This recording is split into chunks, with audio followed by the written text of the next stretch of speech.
ప్రియులారా, మరలా ఈ దినమందు మిమ్ములను కలుసుకొనుటకు ప్రభువును స్తుతిస్తున్నాను. మీకు నా శుభములు తెలియపరుస్తున్నాను. అనుదినము పరిశుద్ధాత్మునితో అనే అంశముపై ఒక క్లుప్త సందేశం, ఒక షార్ట్ మెసేజ్ మీకు ఒక నూతన ఉద్వేగమును, నూతన కృపను, నూతన బలమును కలిగిస్తున్నందుకు ప్రభువుని నేను స్తుతిస్తున్నాను. రెండవది, అనుదినము తప్పకుండా మీరు ఈ మాటలు విని ప్రభువునందు బలపడుతున్నారనేది మీ యొక్క ఆ కమెంట్, ఆ అభిప్రాయములు ద్వారా నేను తెలుసుకోగలుగుచున్నాను. అంత మాత్రమే కాకుండా దేవుడు మిమ్మలను నడిపించేటువంటి మార్గములను తలంచి ప్రభువుని స్తుతిస్తున్నాను. మీకు మరొకసారి నా శుభ ఆశీర్వాదములు తెలియపరుస్తున్నాను. మనము లోకానుసారంగా ఎక్కడెక్కడో ఉంటున్నాం. అయితే ప్రభువే ఆత్మ, ఆయన ఎక్కడ ఉండునో అక్కడ ఒక స్వాతంత్రం ఉంది. అలాగే కదా అపోస్తలుడైన పౌలు కొరింథీలకు వ్రాసేటప్పుడు 2 కొరింథీ 3:17 అంటున్నాడు, కనుక ఈ దినాలు పరిశుద్ధాత్మునితో మాట్లాడుటకు, అలవాటవుటకు, ఆత్మలో ప్రార్థించుటకు, ఆయన స్వరము వినుటకు ఒకే ఒక మార్గం. ఆయన అభిషేకమును మీరు పొందుకోవాలి. బాగా బైబిలు చదివి స్తోత్రము చెల్లించి ప్రార్థించాలి. అప్పుడు ప్రభు చిత్తము లేనటువంటి కార్యం ఆటంకపరచబడి చక్కటి మార్గము గుండా మిమ్మల్ని నడిపిస్తాడు. ప్రభువుకు స్తోత్రం. ఈరోజుకు సంబంధించిన వాక్కుకు మనము తిరిగెదము.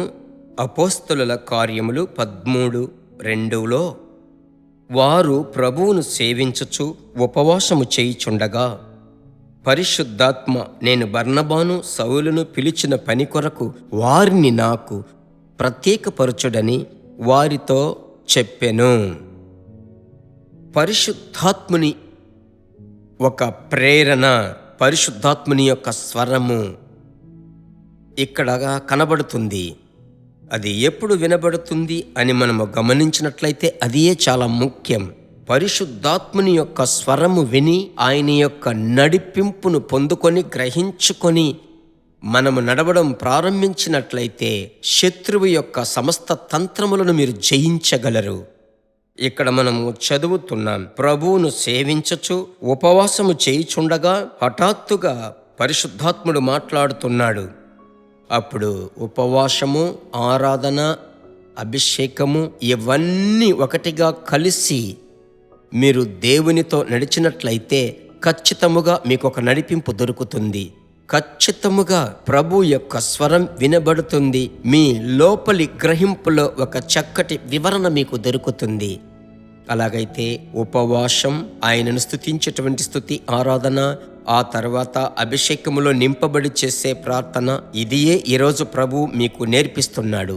దీనిని మీరు దయచేసి కీపప్ చేయడం ప్రారంభించండి. ఒక గొప్ప పెనుమార్పు మెట్టుమెట్టుకు వస్తుంది. అనవసరమైన కార్యములను ప్రభు కట్ చేస్తాడు. అద్భుతముగా ప్రభు మిమ్మలను నడిపిస్తాడు. ప్రార్థించుదామా? ప్రభు యొక్క హస్తానికి అప్పగించి నాతో కలిసి ప్రార్థిస్తారా? కుటుంబముగా ప్రార్థించండి, చేతులు పైకెత్తి. మంచి తండ్రి, ప్రియ బిడ్డలతో కలిసి మిమ్మలను స్తుతిస్తున్నాను. ఇంత మట్టుకు నడిపించిన దేవా, ఇక మీదట నడిపించగలరయ్యా. అపోస్తలుల కార్యములు 13:2 పరిశుద్ధాత్ముడా, మీరు చేసిన అదే కార్యం మీ బిడ్డల యొక్క ఇంటిలో, వ్యక్తిగత జీవితంలో మీరు చెయ్యాలి. తద్వారా వారు తరువాత నెక్స్ట్ లెవెల్కు హెచ్చింపబడాలి. యేసు నామములో అది అలాగే సఫలమగునట్లు ప్రార్థిస్తున్నాను. ప్రార్థన ఆలకించిన దేవునికి స్తోత్రం, స్తోత్రం, స్తోత్రం. యేసు నామములో తండ్రి, ఆమెన్. ఖచ్చితముగా చూడండి, ఒక మార్పును మీరు చూడబోతున్నారు. మరచిపోకుండా ఎదుటివారికి షేర్ చేయండి.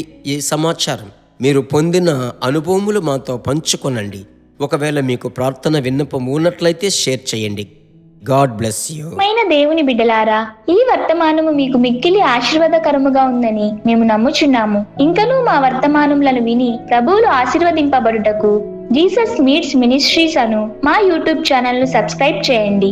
మరియు మా ప్రార్థన సహాయముకై మీరు సంప్రదించవలసిన మా ఫోన్ నెంబర్ 9841525286 మరియు 7299546363. Email gpsrobinson@hotmail.com. ప్రభు మిమ్మును ఆశీర్వదించునుగాక.